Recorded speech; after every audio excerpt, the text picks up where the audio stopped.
안녕하세요 여러분, 용마루쌤입니다.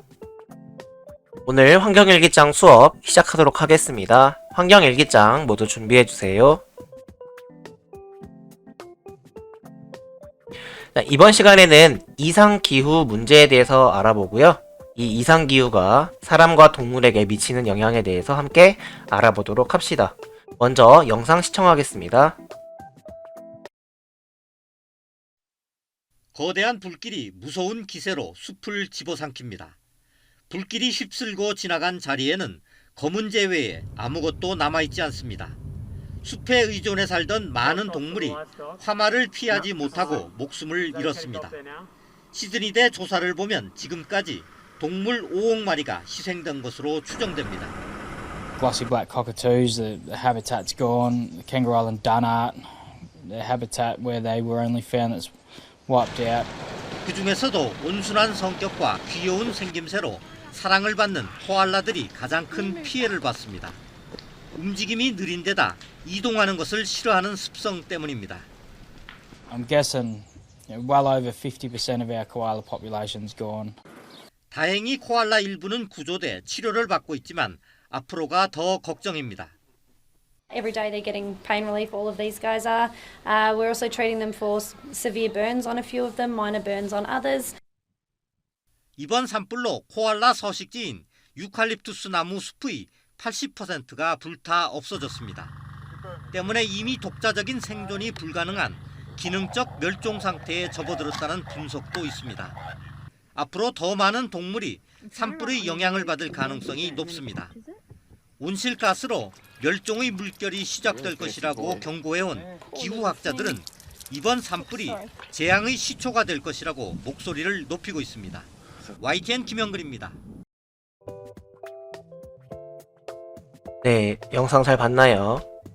자, 영상에서도 여러분 봤듯이 지금 영상의 내용이 지금 여러분이 보고 있는 이 사진의 내용과 같습니다. 이걸 보니까 지금 코알라에게 무슨 일이 있었는지 알 수 있겠죠. 자, 사진 속 숲과 코알라의 모습은 어떠한지 교재 65페이지에 한번 간단하게 작성해 보도록 합니다. 시작. 네, 잘 적어봤나요? 자, 숲이 불에 타게 됐고요. 코알라가 산불로 힘들어하는 것을 알 수 있었죠. 그럼 코알라가 위험에 처할 만큼 큰 산불이 발생한 이유는 무엇일지 한번 적어보도록 하겠습니다. 시작.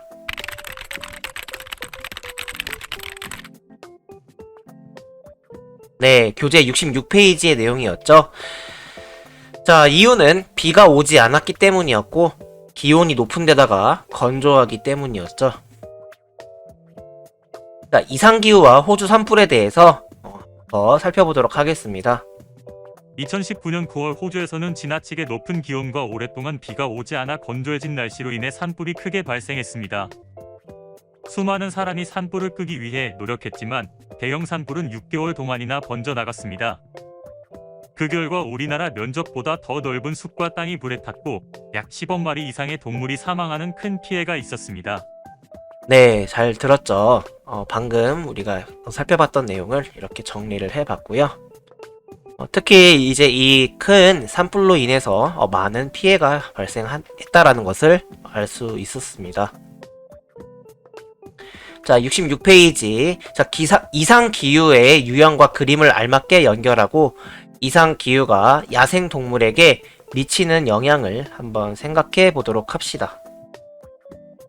여기 보면은 이상기후의 유형이라고 해서 갑작스럽게 기온이 내려가는 매우 심한 추위를 한파라고 했었죠. 그리고 이 이상기후가 야생동물에게 미치는 영향은 어떠하다 이렇게 적어볼 수 있을 것 같고요. 자, 요거 참고해서 여러분들 직접 이렇게 화살표로 연결해 보시고 그 이상기후가 야생동물에 미치는 영향도 간단하게 작성해 보시기 바랍니다. 시작.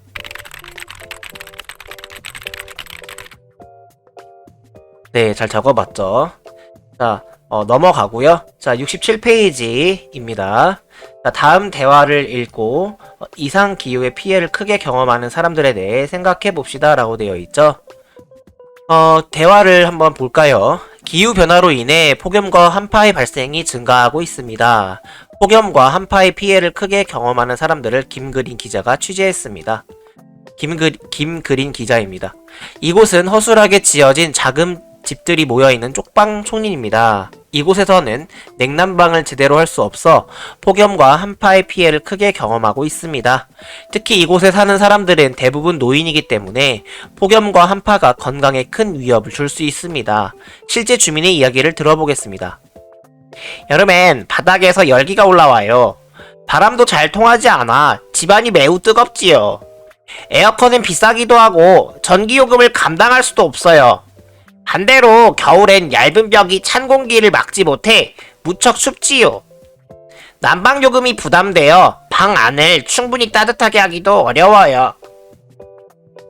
자, 이렇게 이상기후의 피해를 경험하는 사람들의 이야기를 들어봤습니다.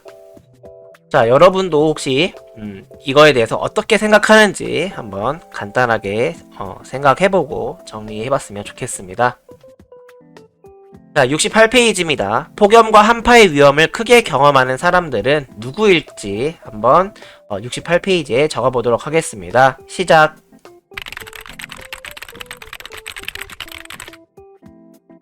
네, 적어봤나요? 주거 환경이 열악하고 냉난방이 제대로 안 되는 그런 분들이고 특히 쪽방촌에 사는 어르신들이 여기에 해당이 되겠습니다. 물론 쪽방촌에 산다고 해서 냉난방이 안 되는 건 아니에요. 오해하지 마시고 쪽방촌에 사는데 정말 이러한 기본적인 여건들이 갖춰져 있지 않아서 힘든 노인분들을 이야기를 하는 겁니다. 자, 68페이지에 인도의 폭염과 한파에 대해서 나와 있는데요. 한번 같이 보도록 하겠습니다. 인도는 기후변화로 인한 영향을 가장 많이 받는 나라 중 하나입니다. 매년 반복되는 폭염으로 많은 사망자가 발생하는데 2015년에는 50도가 넘는 폭염으로 약 2,500명 이상이 사망했습니다. 반대로 겨울엔 한파로 사망자가 발생하기도 합니다. 우리나라 겨울만큼 춥진 않지만 평소 추위에 대비가 되어 있지 않아 큰 피해가 발생합니다. 네, 잘 들어봤죠. 인도의 폭염과 한파에 대해서 좀 간단하게 살펴봤는데요. 자, 이러한 이상기후의 문제점이 무엇인지 영상을 통해서 함께 정리해 보도록 합시다. 여러분들은 영상을 보면서 68페이지에 간단하게 정리해 보도록 하겠습니다.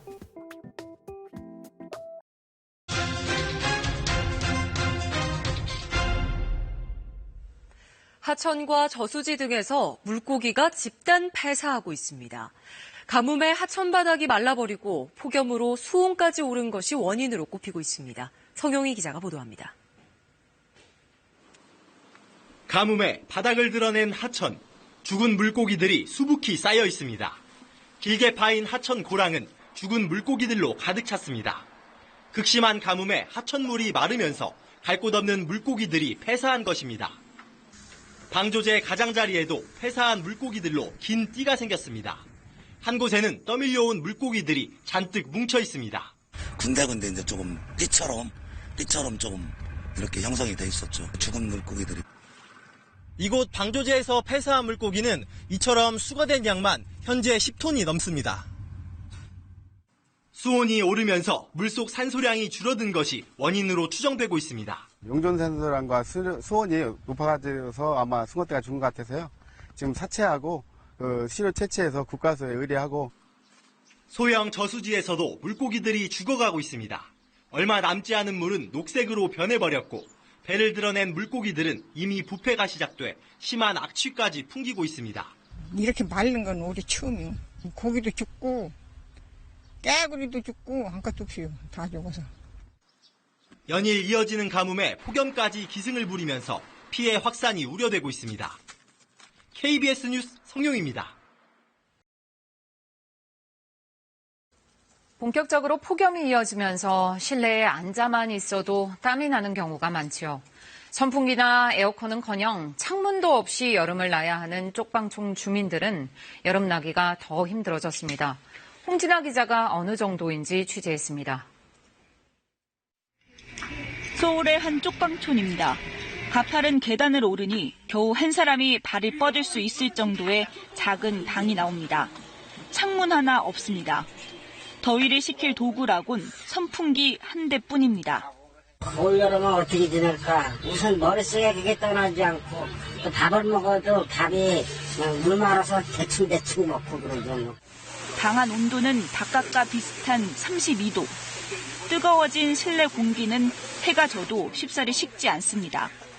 열대야가 기승인 밤에도 밖이 오히려 더 시원합니다.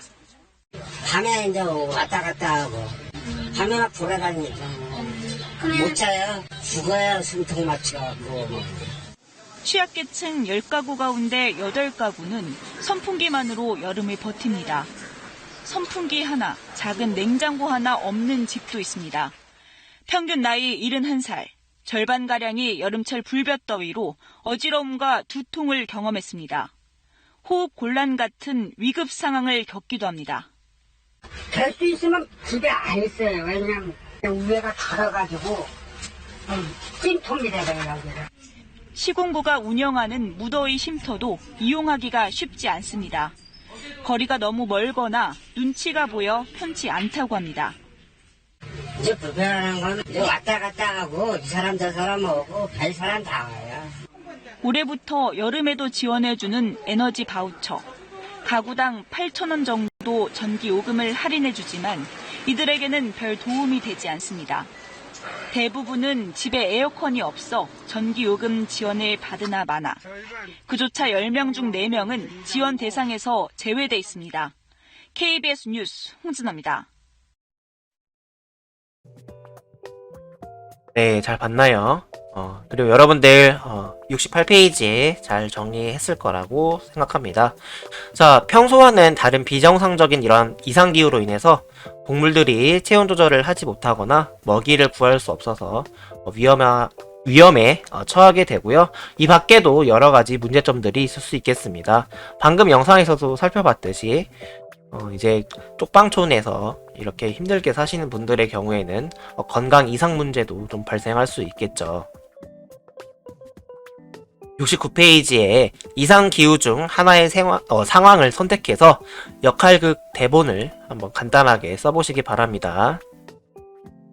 오늘 환경일기장 수업은 여기서 모두 마치겠습니다. 고생했습니다.